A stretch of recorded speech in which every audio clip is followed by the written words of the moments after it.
How to get immediate attention in the ER. Don't wait hours to be examined by a doctor. These strategies will push you to the top of the list. You will need serious-sounding symptoms, persistence, politeness, and the name of a hospital VIP. Step 1. If you know anyone who works at the hospital, drop their name, even if the connection is tenuous. Step 2. Don't minimize your symptoms. Saying, "I'm having chest pains, I think I'm having a heart attack," is probably going to get you seen faster than someone who says, "I'm having chest pains, it might be indigestion." The symptoms that get people through the door are chest pain, abdominal pain, difficulty breathing, and severe headache. Step 3. If a loved one is with you, instruct them to tell the staff that you're not acting right. This is another symptom that gets attention because it indicates there might be a brain injury. Step 4.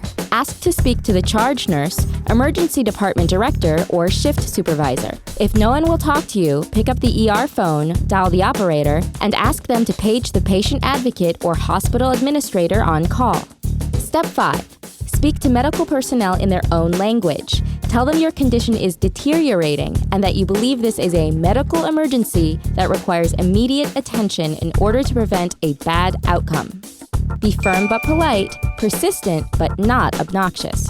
Step 6. Ask the front desk for the triage nurse to do a reassessment of your condition, saying your symptoms are getting worse. ER workers admit that the squeaky patient often gets the examination.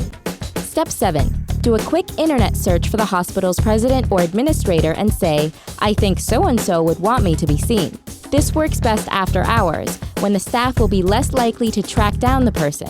But be aware that if you're found out, you could get even slower service unless your condition truly constitutes an emergency. Did you know? The average waiting time in a U.S. emergency room in 2008 was 4 hours and 3 minutes.